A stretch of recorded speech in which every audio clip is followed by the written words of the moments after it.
Did Ben Shapiro just systematically dismantle Representative Ilhan Omar under oath, while her own Democratic colleagues refused to step in and save her?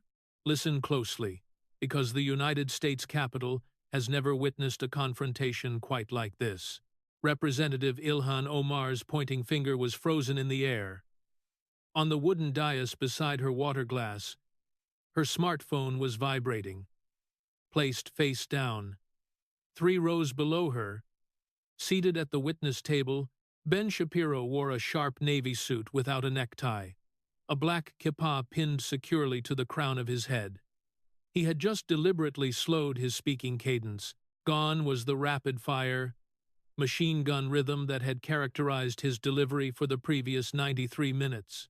He shifted to the heavy, deliberate rhythm of a man delivering 9 specific words he had been carrying like a weight since the morning of October 9th.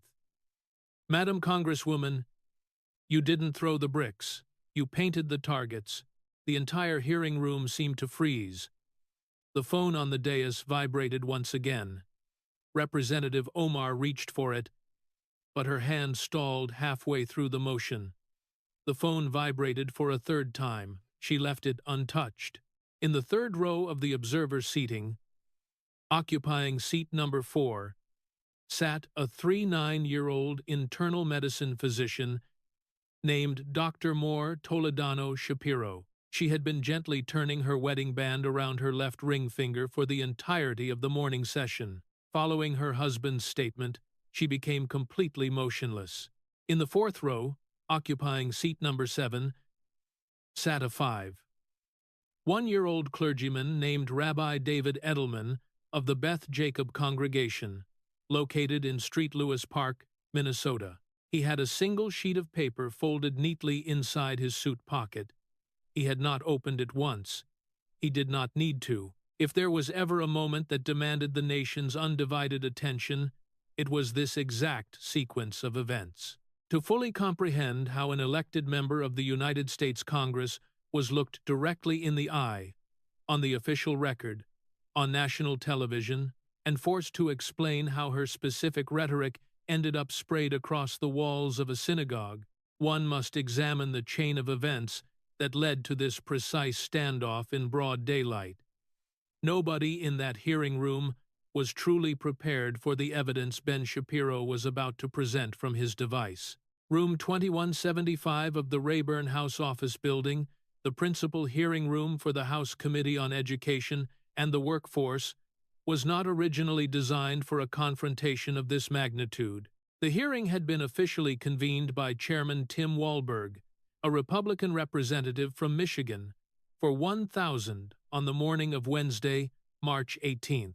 The official title printed on the committee agenda was seemingly bureaucratic: Confronting Campus Antisemitism, a federal Title VI review, and the public conduct of members of Congress.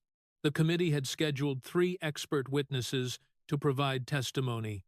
The first 2 were university administrators who were expected to deliver standard, heavily vetted, prepared statements.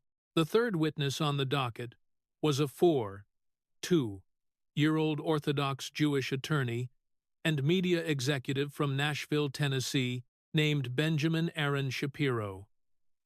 He was the founder of the Daily Wire, a graduate of the Harvard Law School class of 2007, and the author of 17 nonfiction books. The primary reason this specific hearing was taking place on this specific morning was a sequence of 3 historical events that had simply become impossible for the Congressional Committee to ignore any longer. The dates were the 7th of October 2023, the 25th of April 2024, and September 10th. The first date marked the morning of the Hamas terror attacks, which subsequently triggered an unprecedented cascade of an estimated 2,747 verified anti-Semitic incidents across American college campuses. The second date marked the afternoon that Representative Ilhan Omar of Minnesota stood on a public sidewalk directly outside the gates of Columbia University. While speaking to 3 cell phone cameras, she categorically divided Jewish American, 8-year-old students into 2 distinct camps. the pro-genocide Jewish students, and the anti-genocide Jewish students. The third date marked the tragic morning when a 1-year-old conservative political activist named Charlie Kirk was assassinated on the campus of Utah Valley University. In the immediate aftermath, Representative Omar had reposted a video to her massive social media following that characterized the deceased activist as a stochastic terrorist, effectively stating that his own monstrous rhetoric was responsible for the bullet that took his life. 6 months following that final event, in March of 2026, Chairman Wahlberg brought the committee hearing to order. Representative Omar was seated prominently on the dais because a previous attempt to strip her of her committee assignments, House Resolution 713, introduced by Representative Nancy Mace, had narrowly failed on the floor of the United States House of Representatives in September of 2025. The vote had been 214 to 213. With 4 Republicans crossing the aisle to ensure her political survival, she had retained her powerful seat on the Education and the Workforce Committee, and exactly 6 months later, she intended to exercise the power of that position. She had entered room 2175 at exactly 6 minutes before 1,000 inches the morning. She was dressed in a striking deep teal suit, a pristine white silk hijab, and a gold pin that had belonged to her late grandmother. She placed her smartphone deliberately face down on the wooden surface of the dais. It was the standard, practiced professionalism of a representative who had navigated the political currents of this specific committee since 2021. The device was set to silent mode, programmed only to vibrate at exactly 14 minutes past 1,000.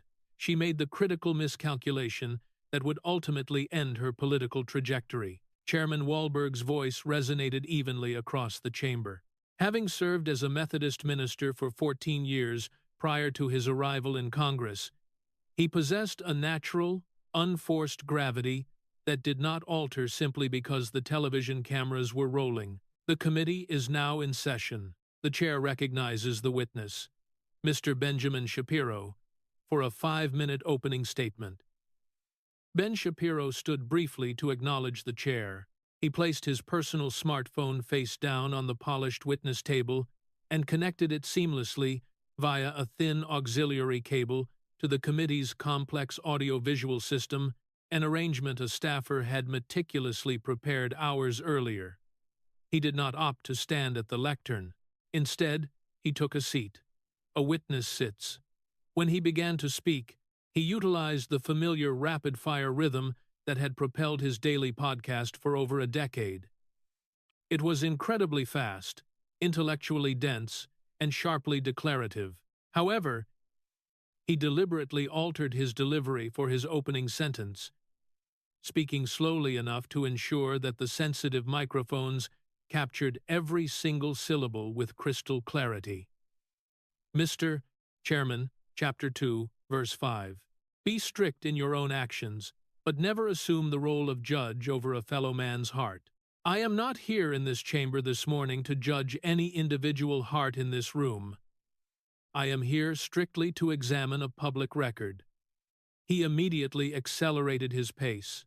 Daily Wire News has meticulously documented 2,847 verified anti-Semitic incidents occurring on American college campuses since the morning of October 7th, including our Columbia University, 411 incidents, Harvard, 326, the University of Pennsylvania, 288 Northwestern, 194, New York University, 183, UCLA, 168 Cornell, 161, Berkeley, 147, the University of Michigan, 138, the University of Wisconsin-Madison, 133, and the University of Minnesota Twin Cities, located squarely within the gentlewoman's home district. Ladies and gentlemen, 124. He paused, letting the statistical weight settle over the room.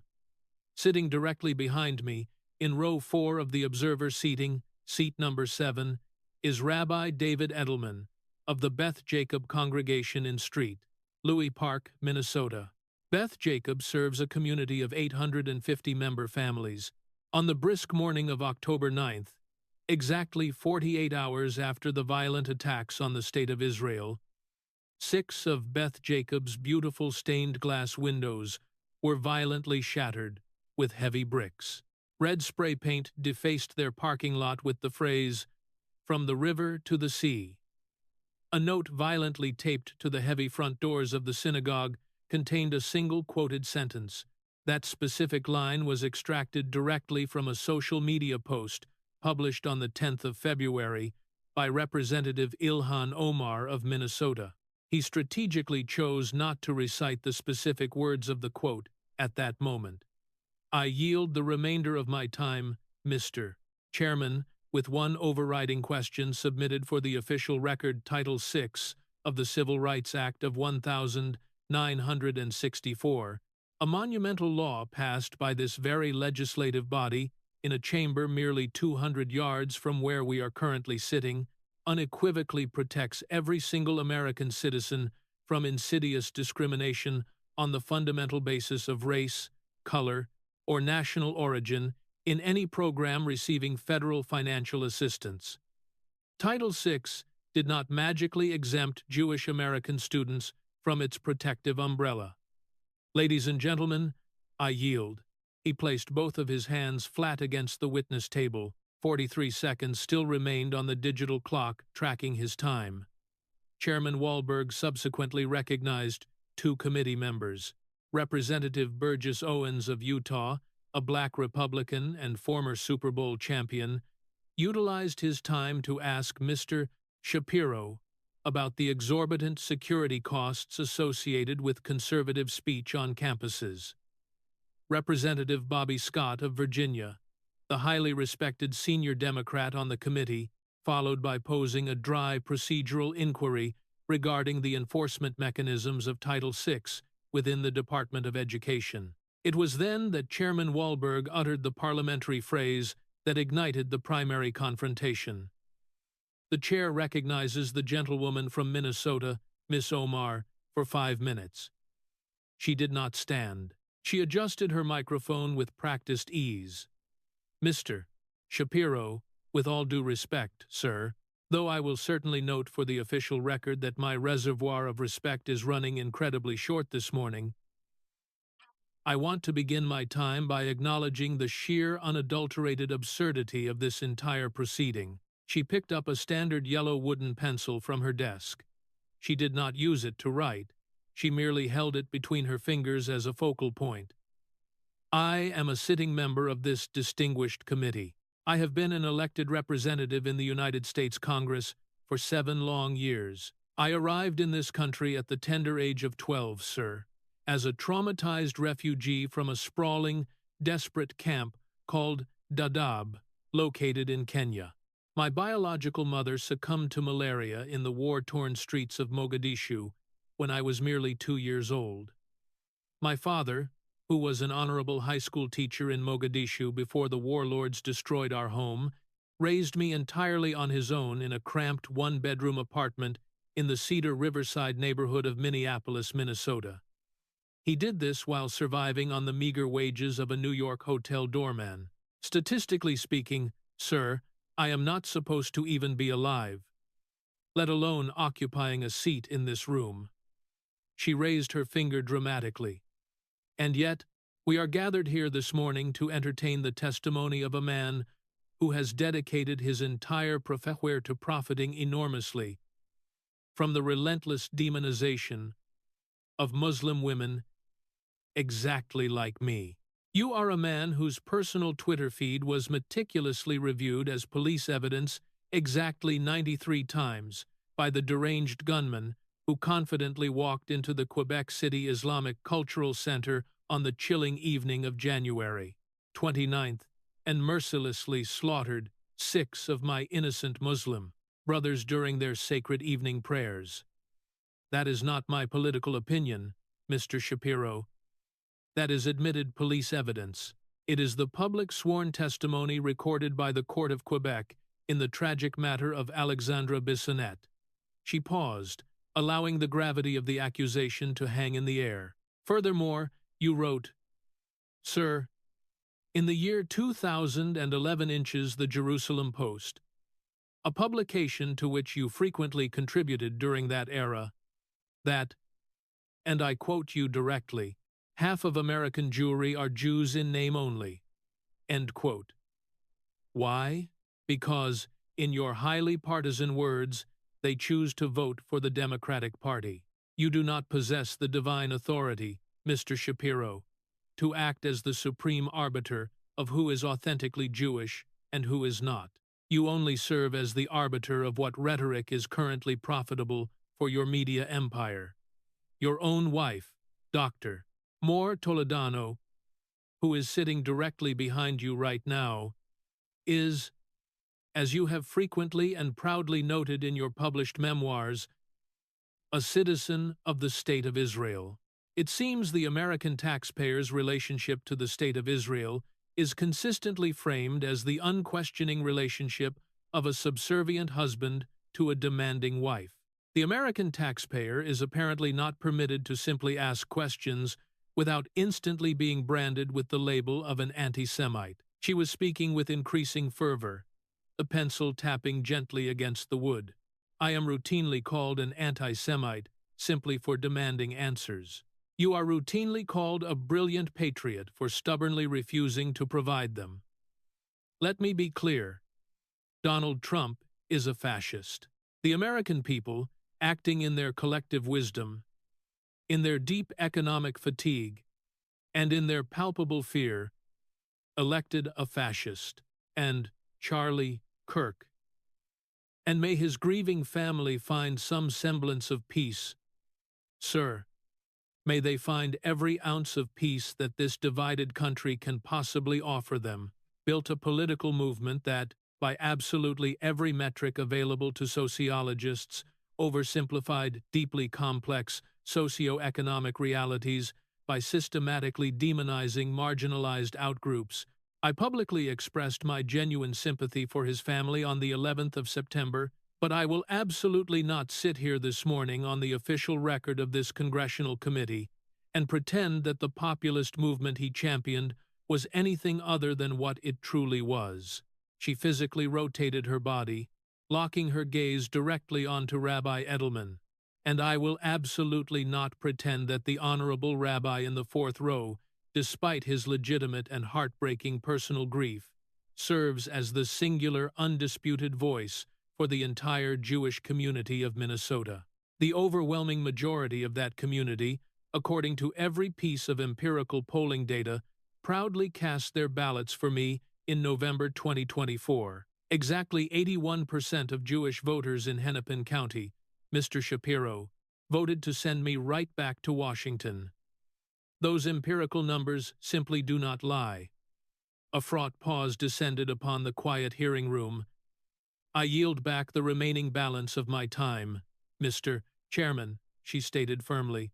However, I formally reserve my 5 additional minutes for a follow-up inquiry. She placed her yellow pencil completely flat upon the dais. She still did not glance at her smartphone, which had not yet vibrated to signal the incoming crisis. Chairman Wahlberg directed his attention down to the witness table. The witness is granted 5 minutes. Ben Shapiro calmly picked up his device, positioning it squarely on the wooden table. Madam Congresswoman, with genuine respect, I would like to meticulously unpack several points you just articulated.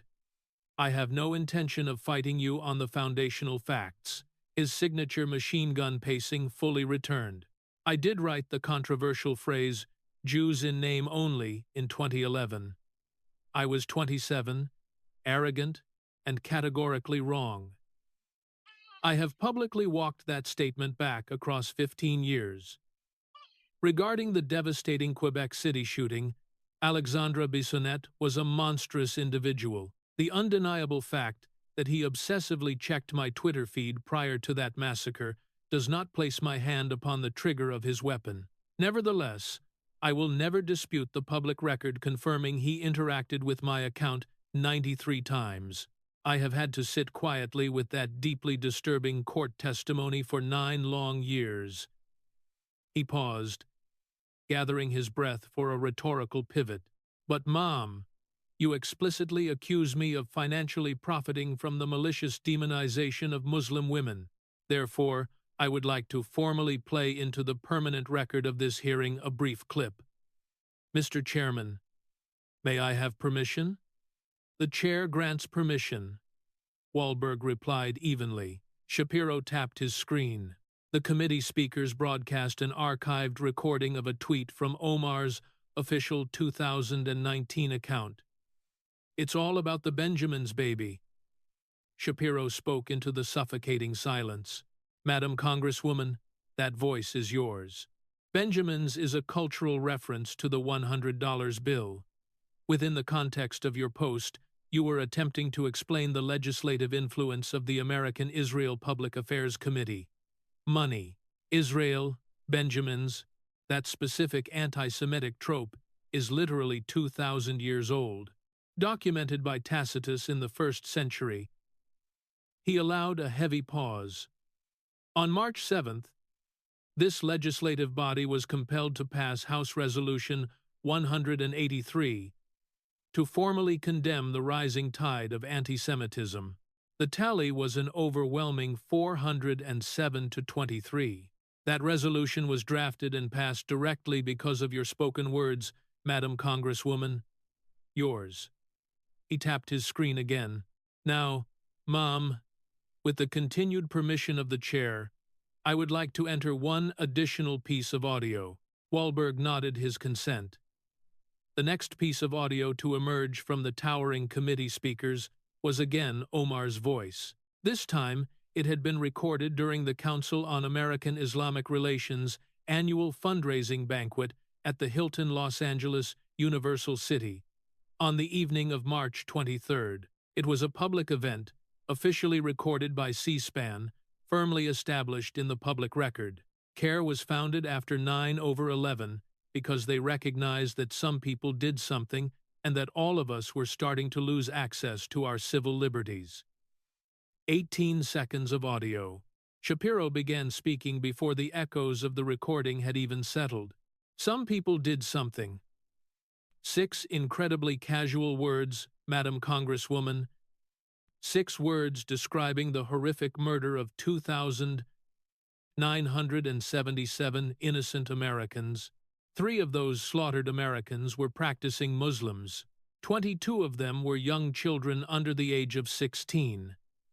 343 of them were dedicated members of the fire department of the city of New York. 41 were brave members of the New York Police Department.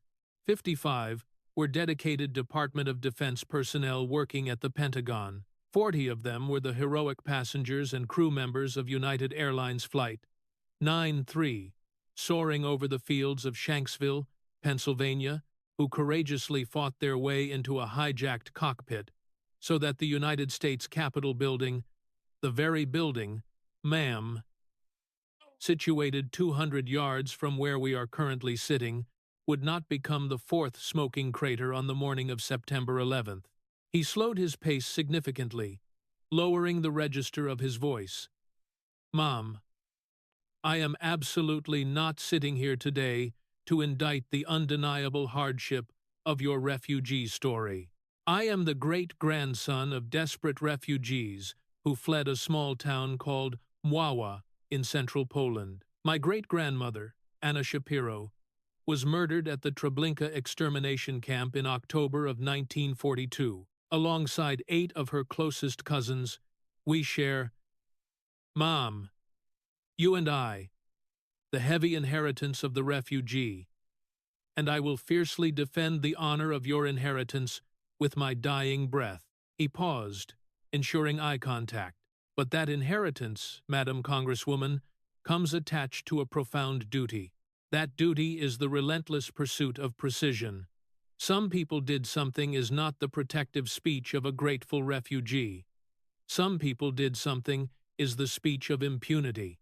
There is an enormous, unbridgeable moral chasm between those two concepts. He set his phone back down on the table. I yield, Mr. Chairman.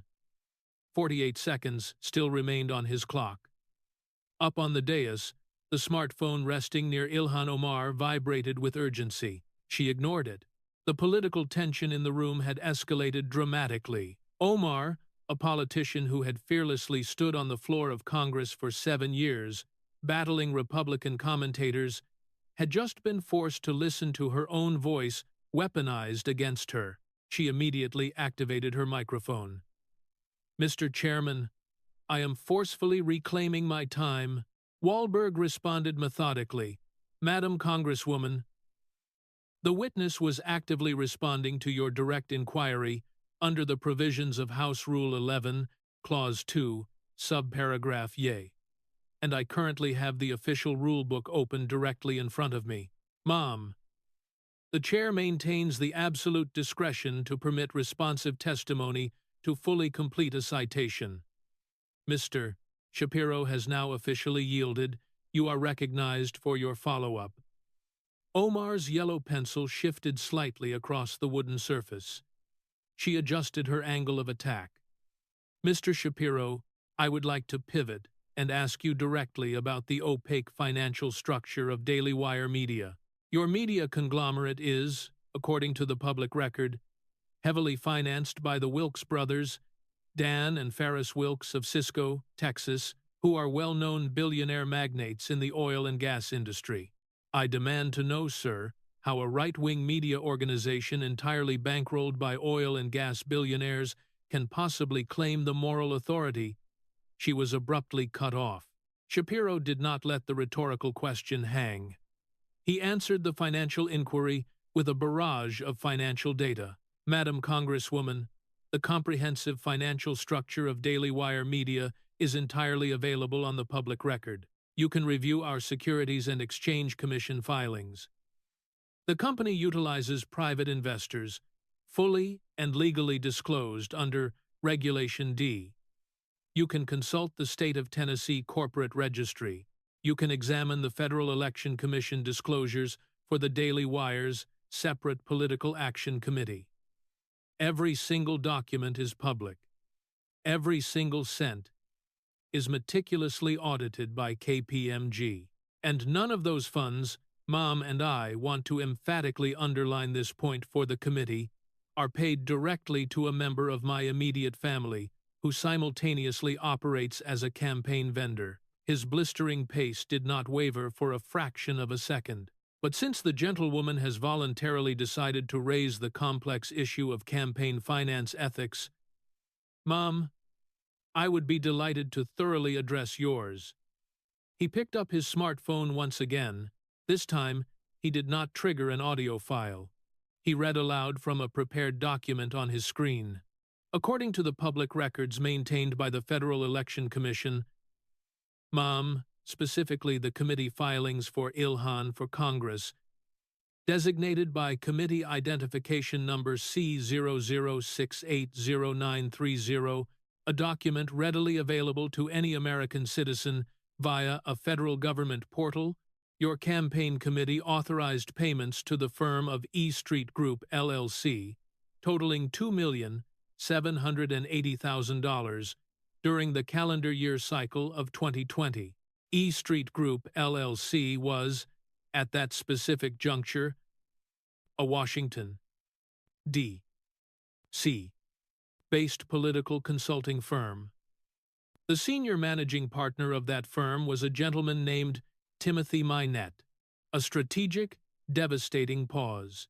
Mr. Minette, Mom, has been your legally wedded husband as of March of 2020, as of this very morning. He deliberately kept his voice calm, refusing to raise it into a shout. In April of 2019, Mom, exactly 11 months prior to your marriage, Mr. Minette's first wife, Dr. Beth Minette of Washington, D.C., officially filed for divorce proceedings in the Superior Court of the District of Columbia. It is filed under Civil Action Number 9893.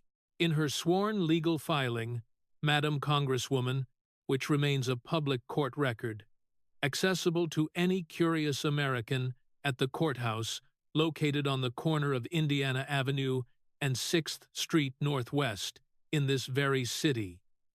This morning, Dr. Minette alleged under penalty of perjury that her husband returned to their home in April of 2019 and made what she legally characterized as a, quote, shocking declaration of love, end quote, specifically for you. He took a shallow breath. During that exact same month, Mom, your Congressional Campaign Committee initiated a series of financial reimbursements to Mr. Minette's firm for various travel expenses. Those reimbursements eventually totaled $21,547 over the entirety of the calendar year of 2019. These are public FEC records. Subsequently, on the 17th of November, significantly after this controversial matter became a topic of intense public scrutiny, your campaign officially terminated its lucrative contract with Mr. Minette's consulting firm. By that specific date, Mom, your committee had successfully transferred a staggering $2.78 million to E Street Group. $2.78 million. And that means that approximately 50 cents of every single dollar your political campaign dispersed during that crucial election cycle, half of every hard-earned dollar a working-class individual in Cedar Riverside, Minnesota, confidently sent to your campaign, believing they were funding a fight against the oligarchy in Washington, was actually deposited that year into a political consulting firm in which your own husband held a majority equity stake. He let the numbers sink in before delivering the final financial blow. Furthermore, in October of 2025, a mere 6 months ago, Mom, the Wall Street Journal published a detailed report revealing that the official financial disclosures you legally filed for the calendar year of 2024 valued Mr. Minette's 2 private business ventures, a winery situated in California, operating under the name E Street Crew, and a venture capital firm formally registered in the state of Delaware, operating as Rose Lake Capital, at a combined value between $6 million and $30 million. However, shortly after publication, you rapidly amended that sworn disclosure, Ma'am, to drastically revise the claim, stating that the joint household assets of you and Mr. Minette were in startling fact only valued between $18,000 and $95,000. To clarify, the valuation plummeted from $30 million down to $95,000 within a single amended federal filing. Your official spokespeople informed the Journal, Ma'am, that the original, highly inflated valuation was simply, quote, an error, end quote, and conveniently blamed your accounting team. He gently placed his phone back onto the table. When an investigative reporter from Lindell TV politely asked you on camera during the 3rd week of October of 2025 to simply clarify this massive financial discrepancy, Ma'am, you looked directly into the lens and stated, I think you're stupid for asking me anything, end quote. That is on the public video record. He leaned forward slightly. Madam Congresswoman, I attended Harvard Law School. If any aspiring Harvard Law School student possessed the audacity to tell a credentialed member of the bar that he thought she was stupid for inquiring about a sudden $30 million discrepancy on a sworn federal financial disclosure document, the State Bar Association would swiftly request his immediate presence in person within 30 days. Now, I am well aware that the Federal Election Commission's Office of General Counsel does not operate with the efficiency of a 30-day clock, Mom. They typically operate on a sluggish 30-month clock. But make no mistake, they do eventually work. He settled back into his chair. I yield, Mr. Chairman.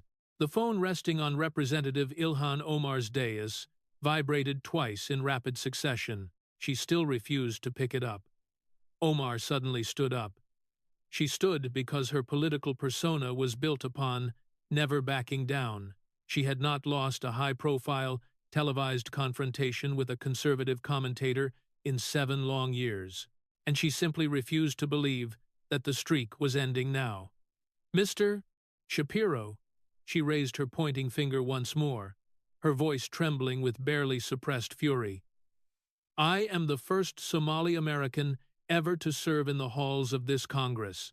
I arrived in this country in 1995 at the vulnerable age of 12, alongside my desperate father and my older brother.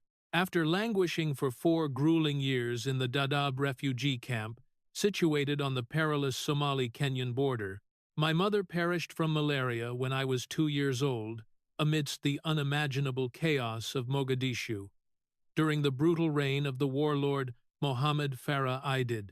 My father, a respected teacher of high school history prior to the devastating civil war, raised me entirely alone. We literally did not possess running water in our dilapidated apartment in Cedar Riverside until I turned 15 years old. We did not own a functional telephone until I was 16. Yes, I have, since my arrival in Washington in 2019, made unfortunate mistakes regarding my choice of language. I have repeatedly and publicly apologized for several of them. I will absolutely not apologize for others. I have lived a challenging life that, according to absolutely every statistical metric available to modern social science, 4's never supposed to lead me to a position on this committee floor today. Yet, I am here. I am firmly occupying this seat, and I am asking you, sir, should Ilhan Abdullahi Omar, the proud daughter of Noor Omar Mohammed and Faduma Abukar Haji Hussein, born on the 4th of October 1982 inches, the war-torn city of Mogadishu, be relentlessly judged today by the imperfect precision of the language I utilized at the age of 36 while freshly elected to this chaotic body? Is that the unforgiving metric by which a diverse nation, supposedly built on the exhausted labor of refugees, should now permanently judge an American legislator? She paused, seemingly regaining control of her vocal register. Her voice steadied. If you are honestly asking me, Mr. Shapiro, whether I should have carefully chosen completely different words on the tumultuous morning of February 10th, the answer is yes, I should have. I was unequivocally wrong. I have stated so repeatedly. The House of Representatives held a formal vote on House Resolution 183. I proudly voted in favor of that resolution. I courageously voted to formally censure my own past conduct. Mr. Shapiro, I am not demanding that you miraculously forget that I made a severe mistake. I am simply asking that you possess the decency to remember that I willingly voted for the very resolution that universally condemned it. 8 seconds of heavy, contemplative silence followed her passionate defense. Chairman Wahlberg did not reach for his gavel. She had landed her rhetorical counterpunch effectively. Shapiro allowed the full 8 seconds to pass without interruption. When he finally spoke, his cadence was remarkably slow, operating at half his usual speed. Madam Congresswoman, I have heard you, Mom. The harrowing refugee story absolutely counts. The tragic loss of a mother in Mogadishu absolutely counts. The suffering in Dadaab counts. Enduring Cedar Riverside without the basic dignity of running water at age 15 counts. The affirmative vote you bravely cast on the 7th of March in favor of House Resolution 183, it all counts. It genuinely does. I will never sit here and pretend that it does not. He paused, a profound seriousness washing over his features. But there is another specific date that I am ethically obligated to ask you about today. And it is not 1995. It is not February 10th. The date is April 25th. He reached for his phone one last time. Mr. Chairman, with the chair's indulgence, I would request permission to play one final brief clip into the record. Wahlberg granted the request with a somber nod. The audio that subsequently echoed from the committee speakers was unquestionably Ilhan Omar's voice. However, this audio was not recorded in a banquet hall or pulled from a polished social media feed.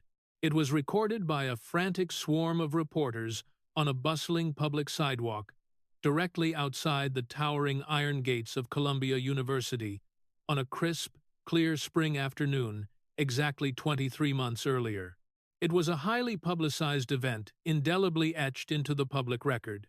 All Jewish kids should be kept safe, and we should not have to tolerate anti-Semitism or bigotry for all Jewish students, whether they are pro-genocide or anti-genocide. 11 agonizing seconds of audio. The recording stopped. Representative Omar sat rigidly, listening to the playback. Briefly, her right hand twitched instinctively toward her vibrating phone, but the motion died at the edge of the dais. Shapiro's voice pierced the quiet room. You publicly divided Jewish American 1-8-year-olds, Mom, while standing on a highly visible Manhattan sidewalk, into two distinct and irreconcilable camps. He took a slow, deep breath. Sitting directly behind me is Rabbi David Edelman. His daughter Sarah was a Columbia University freshman. She is the proud granddaughter of Rabbi Solomon Edelman, who miraculously survived Auschwitz, walking out in 1945 at the age of 11. He paused. Within exactly 72 hours of your sidewalk statement, Mom, Sarah was viciously targeted. She was identified by name on a radicalized Columbia Telegram channel. She was labeled a pro-genocide Zionist target. Attached to that terrifying post was a high-resolution photograph of her dorm room door, taken by a masked individual. The room was perfectly still.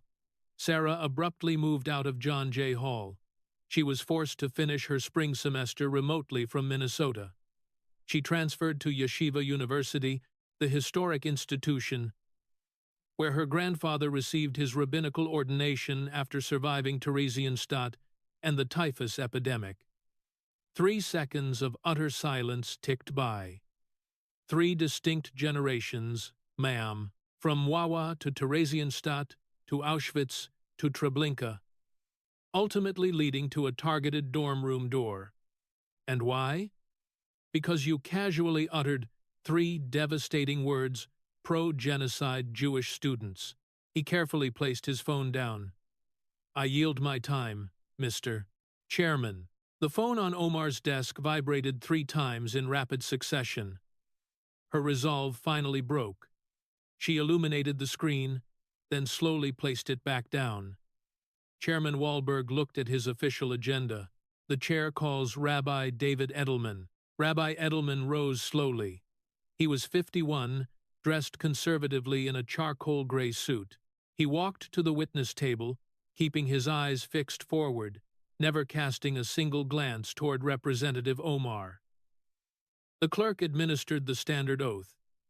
I do, the rabbi replied steadily. Wahlberg stated respectfully, You are officially recognized for 2 minutes. Rabbi Edelman possessed a folded sheet of paper, but he spoke entirely from memory and from the heart. Mr. Chairman, I am the senior rabbi of the Beth Jacob congregation.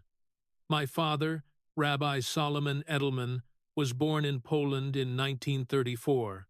He was merely 9 when he, his mother, and sister were transported to Theresienstadt and then Auschwitz.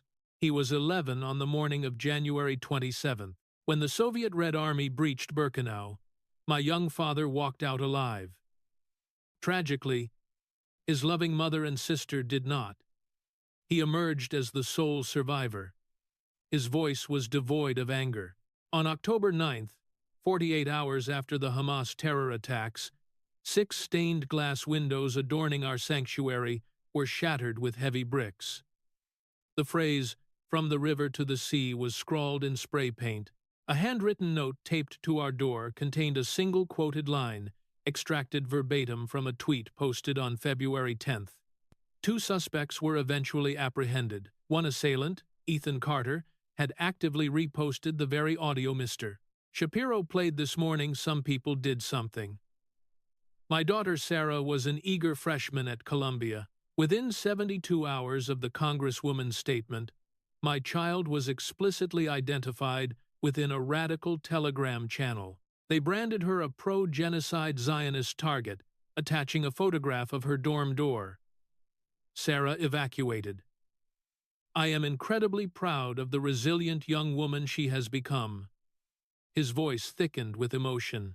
And his mother, my grandmother, of whom I possess only one surviving photograph, would undoubtedly be the proudest of us all. A profound silence stretched across the hearing room.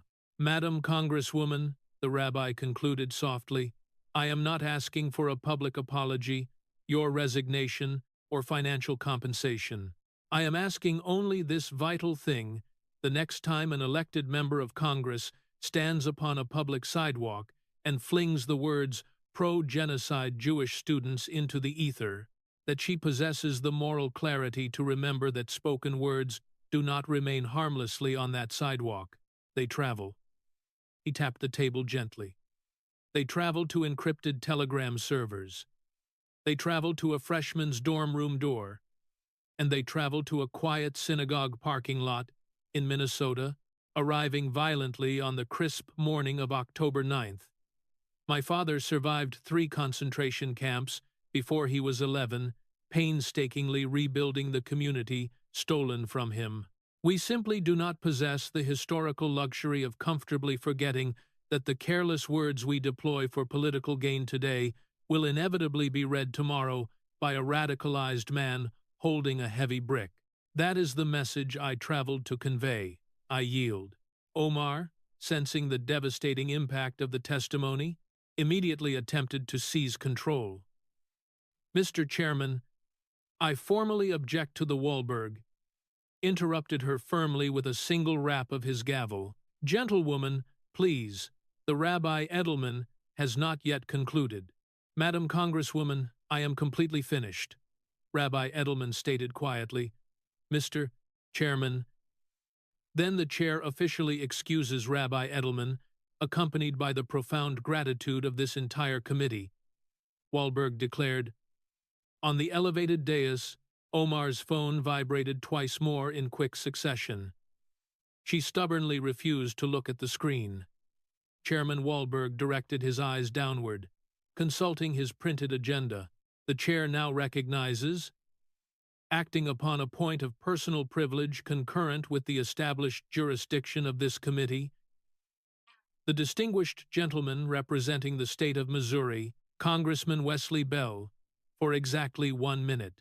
Representative Wesley Bell slowly stood up from his seat located in the 3rd row of the observer section. He was 50 years old, a prominent black politician dressed impeccably in a charcoal gray suit, adorned with a small American flag lapel pin. Held tightly in his left hand was a small, visibly worn, leather-bound Bible, a cherished gift given to him by his late grandmother in Florissant, Missouri, during the sweltering summer of 1991.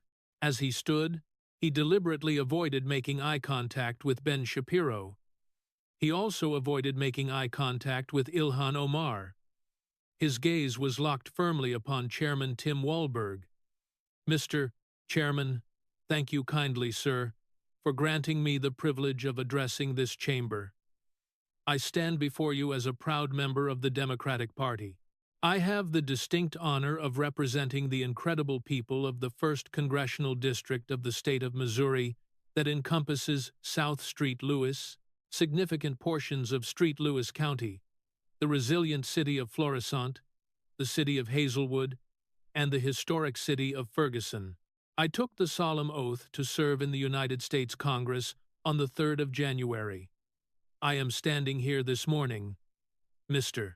Chairman, asserting a point of personal privilege because I have been sitting quietly in this room for exactly 93 minutes, and I have firmly decided that I cannot in good conscience walk out of those doors without clearly stating what I am about to say." He paused, his voice projecting a deep, resonant authority. "In August of the year 2024, I successfully campaigned and won the highly contentious Democratic primary within the 1st Congressional District of Missouri, successfully defeating the incumbent squad member, Cori Bush.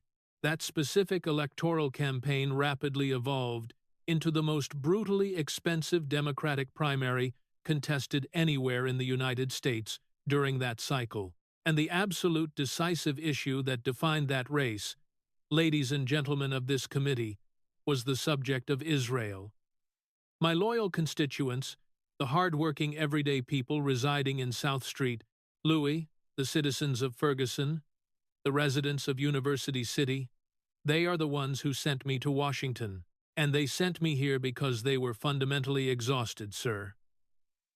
They were exhausted from constantly being instructed that the Democratic Party establishment in Street, Louis, is somehow incapable of being simultaneously pro-civil rights and pro-Israel. They were exhausted from the relentless narrative dictating that black voters residing in the state of Missouri were somehow strictly forbidden from publicly supporting Jewish students attending Washington University in Street, Louis. They were utterly exhausted from watching one of their very own community members, the innocent daughter of a dedicated hospital chaplain working at Street, Louis University Hospital, being aggressively told to her face that she was somehow pro-genocide simply because she chose to display a small Star of David upon her school backpack. I stand here proudly as the second black Democrat ever sent from the great state of Missouri to serve in the United States Congress. He gripped the leather Bible tighter. "Mr. Chairman, I am standing here speaking today because the hard-working people of my diverse district, people like my mother, who works tirelessly as a hairdresser at the Hair Express Salon on West Florissant Avenue, people like my father, who is a proud, retired postal carrier, people like my younger brother, who passionately serves as a public school music teacher in University City, they collectively decided in August of 2024 that the dangerous rhetorical line separating legitimate political solidarity with the suffering Palestinian people from the reckless incitement against a terrified American Jewish college freshman had simply become, and I am directly utilizing their language here, sir, not my own, it had become entirely too thin to safely walk. Slowly, deliberately, Representative Bell pivoted his body. He squared his shoulders and faced Ilhan Omar directly. "Madam Congresswoman, I am emphatically not your political enemy, Mom. I am not a member of the Republican Party. I proudly voted against the confirmation of the Vice President in 2025. I forcefully voted against the draconian Trump budget proposals. I fully intend to vote against the vast majority of whatever damaging legislation the majority proposes for the remainder of this congressional term." But the horrifying words spray-painted onto Sarah Edelman's dorm room door, "Madam Congresswoman," while they were not your exact words, those individuals utilized your precise political taxonomy to grant themselves the moral license to act. I am humbly asking you, Mom, before this grueling hearing finally concludes, to simply turn your head, look Rabbi Edelman in the eye, just one time, and publicly acknowledge the profound damage that you cannot possibly fix. He paused, offering her the opportunity. Omar remained stoic, refusing to turn her head. "Mr. Chairman," Bell concluded, his voice heavy with disappointment, "I yield my time with immense sorrow." He returned to his seat. Chairman Wahlberg immediately recognized the next member seeking the floor. The chair now recognizes, also on a valid point of personal privilege, the distinguished gentleman representing the state of New York, Congressman Richie Torres, for exactly 1 minute. Representative Richie Torres rose smoothly from his seat, located in the fifth row of the observer section. He was 38 years old, dressed sharply in a dark, tailored suit, sporting both a small Puerto Rican flag pin and an American flag pin on his lapel. For years, he had been a relentless, highly visible presence across Twitter, X, and virtually every other accessible social media platform, desperately pleading for his party to draw a clear moral line since the chaotic days of November 2020. Mr. Chairman, thank you kindly for the time, sir. I, too, stand before you as a proud member of the Democratic Party. I have the great privilege of representing the sprawling 15th Congressional District of the state of New York, encompassing the vibrant communities of the South Bronx. Like my colleague, I forcefully voted against the Vice President's confirmation. I fiercely voted against the partisan Trump budget. I have consistently voted against the vast majority of the legislative agenda the majority has attempted to force through this Congress. I was raised in gritty public housing projects, Mr. Chairman, specifically the Throgs Neck houses located deep in the East Bronx. My hard-working mother also made her living as a hairdresser.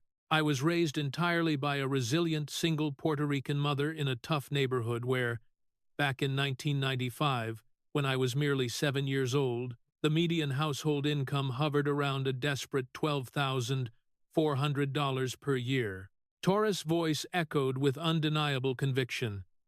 I am, according to absolutely every conceivable demographic identity marker that a political consultant might slap onto a glossy Democratic primary mailer, sir, a proud member of virtually every marginalized category that Madam Congresswoman would typically attempt to claim, is standing in lockstep solidarity with her.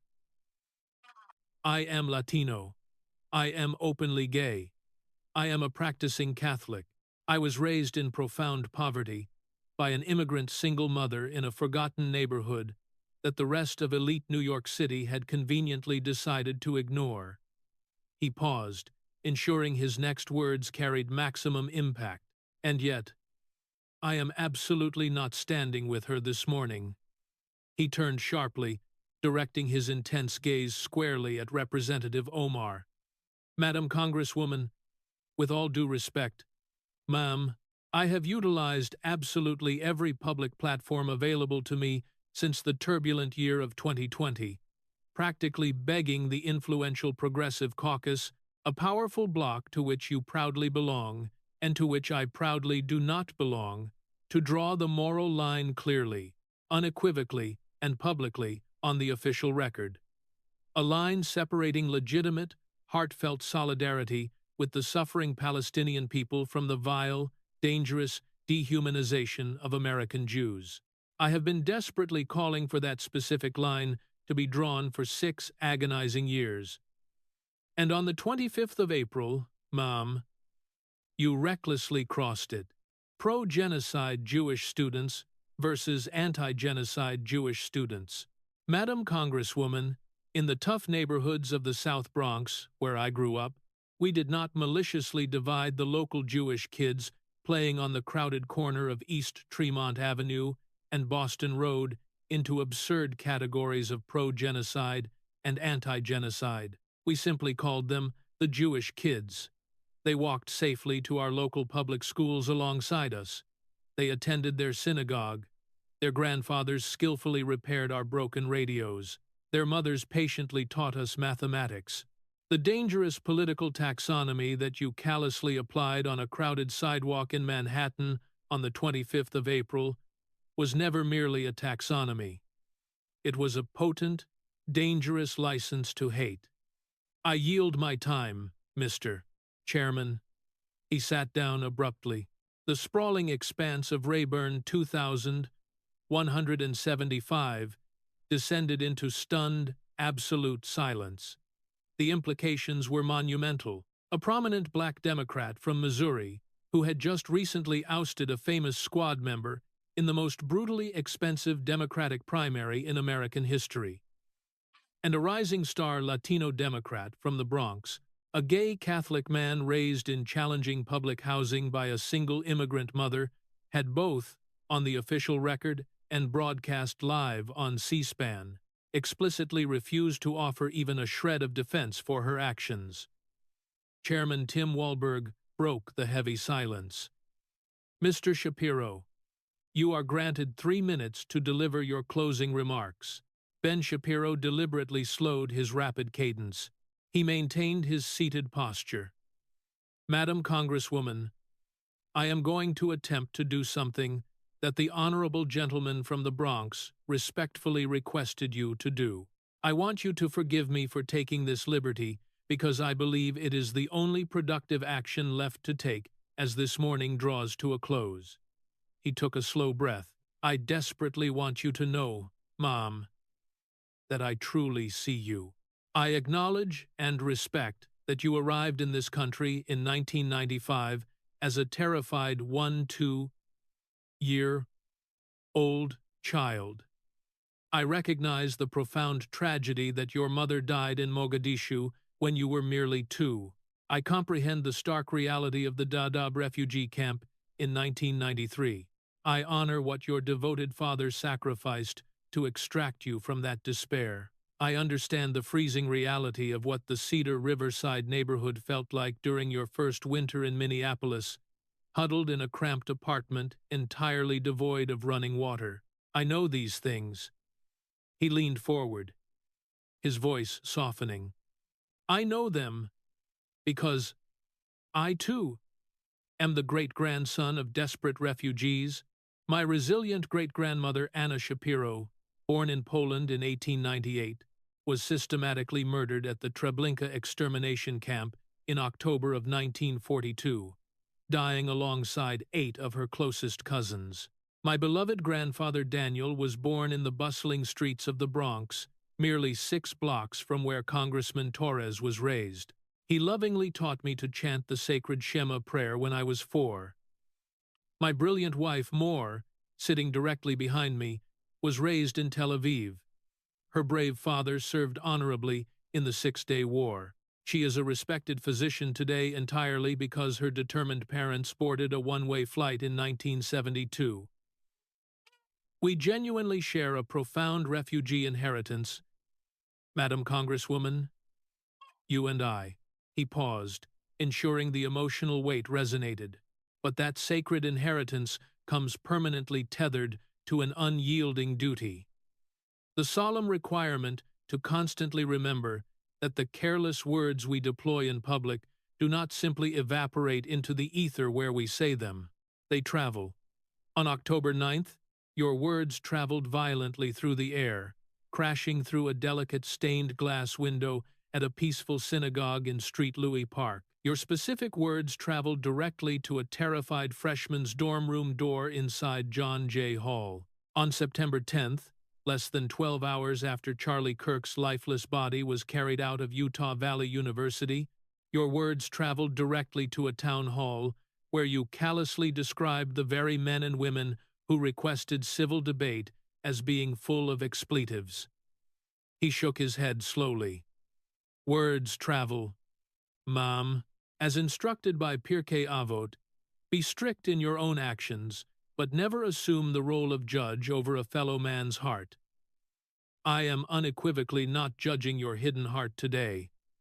I cannot possibly do that. I am, however, pointing out the devastating trail of destruction that your reckless words have left lingering in their wake on an encrypted messaging channel, on a frightened Manhattan dorm room door, on shattered stained glass scattered across a floor in Minnesota. 3 seconds of utter silence filled the room.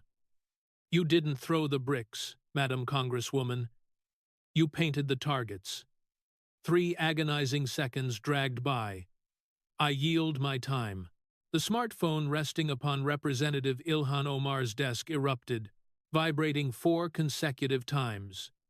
She stubbornly refused to look down. Instead, she stood abruptly, her voice ringing with defiance. Mr. Chairman, I will absolutely not sit here and be lectured by Chairman Walberg. Struck his wooden gavel once, hard. Gentlewoman, please.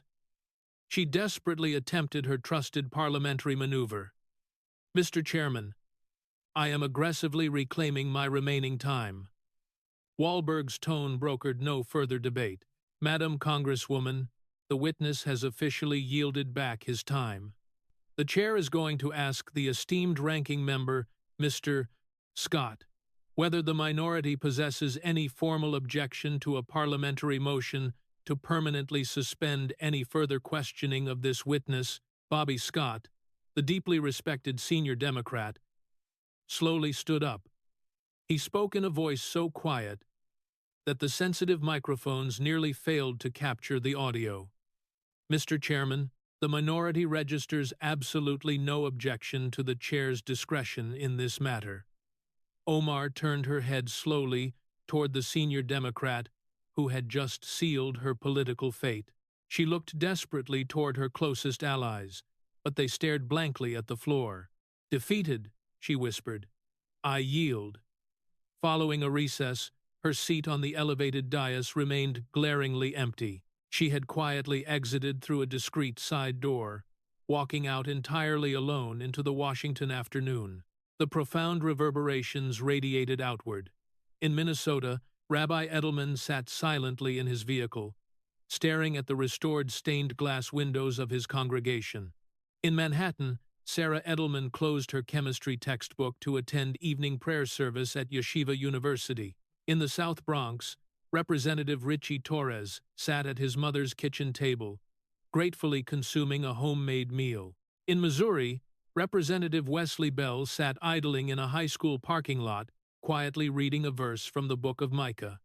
And in Nashville, Ben Shapiro finally walked through his front door. He kissed his wife gently, confirmed to her that the day had been good, and watched his daughter gracefully light the flickering Sabbath candles.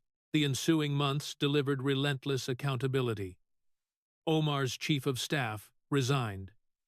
The Federal Election Commission opened an investigation into her family's financial disclosures.